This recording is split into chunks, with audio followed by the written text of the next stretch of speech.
start? Yes. Bismillah ar-Rahman. Assalamu alaikum wa rahmatullah. I'm supposed to be presenting the GCC point of view, which is, I'm sure it's going to be quite depressing for you. But bearing in mind that you have already had lunch, so it's not going to spoil your appetite for other things. So. Just to give you, to tone down expectations with regard to security arrangement in the Gulf, we are going to witness next month in the Kuwait summit of the GCC leaders a significant step in this defensive security organization, the GCC. The GCC is defensive security organization, no matter what people say, because we have a case to prove it. That's the invasion of Kuwait.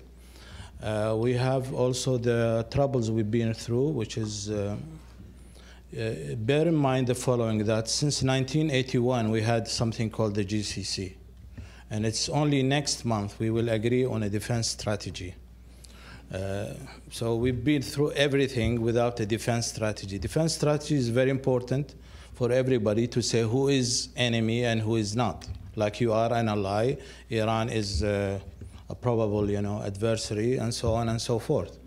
What is common to us, like terrorism or illicit crimes, and so on and so forth, or natural disasters. When you look at, so the framework for us to agree as allied and people who really have common interest as GCC members, 28 years. So imagine what is going to take us to agree with Iran or whoever else, Taliban, whoever would emerge in the next 28 years. It's quite, this gives you the framework. The second thing is that when you look at the rosy part of the picture, can we agree on a security arrangement in the Gulf? If you look at the coastal areas of the Gulf, you see the whole Gulf states have their strategic interests on the coast, because they grew out of harbors to trade with everybody. So I always laugh at the notion that we are in the press conservative, not seeing somebody with blue-eyed, not accepting to deal with this and that. Bear in mind, we are harbors. We are maritime nations. We deal with everybody, including Taliban, including bin Laden, including whatever, Colombian drug traffickers. We've always had this.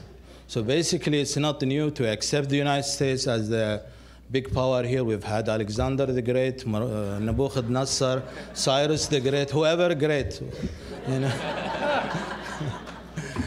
Bush the Great, Obama the Great.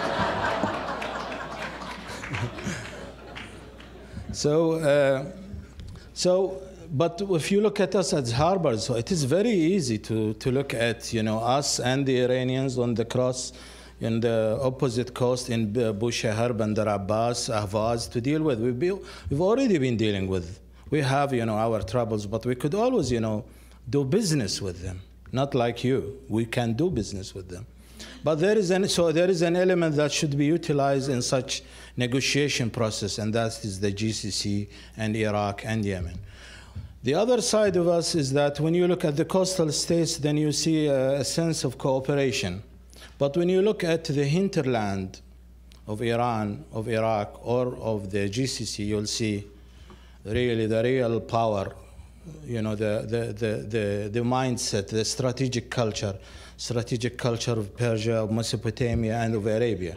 And if you look at history, we've always been, competing with each other. But we have always believed in balance of power, and we have always had borders. So the problem with Iran today is the crux of the matter, which is hegemony. When somebody treads on you, it's not the modalities, the nuclear. The nuclear has to be, examined in the prism of the crux of the matter itself. So would Iran use nuclear weapons to extend its hegemony? Well, if Iran can extend its hegemony to really block such important things like the Arab-Israeli conflict, settlement of cabinet in Lebanon, the future of Iraq, and international military tribunal in Syria or for would-be Syria participant, then what could Iran do with a nuclear power, with a nuclear arm? So the question for us is different.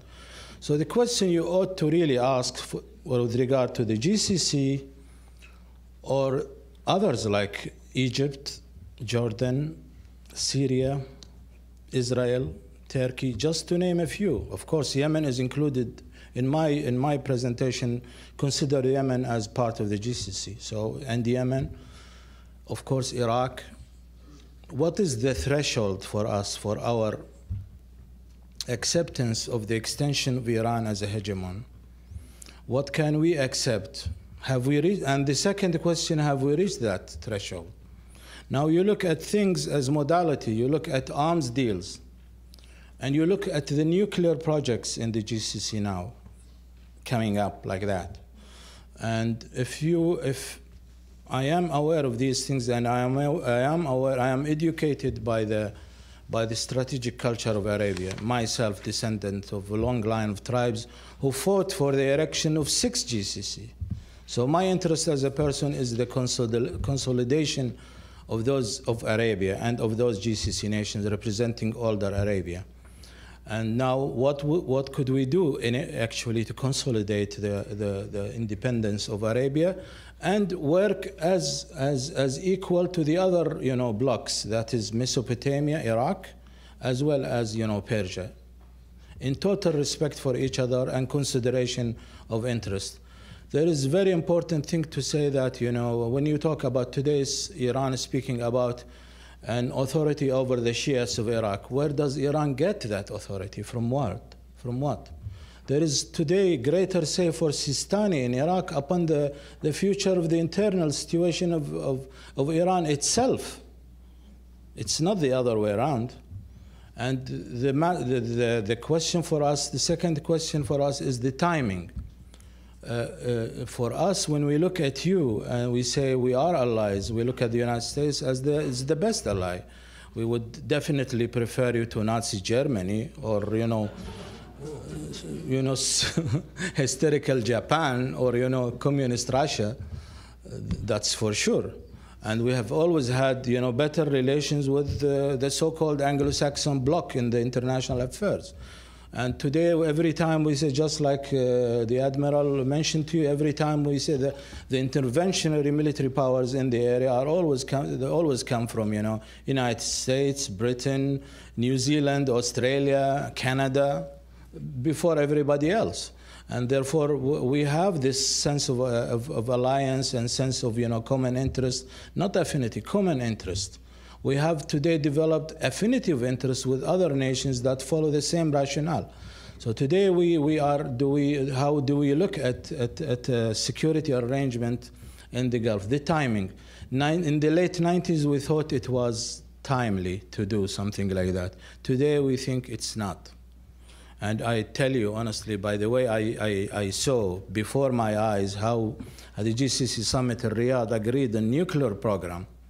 We did not propose a nuclear program. So that is to say that, in the homework, we were talking about common nuclear program with Iran, and it developed into, competitive nuclear program against Iran. So what do we deduce from that? That if Iran, this is my personal view, if Iran goes nuclear, everybody else would go nuclear.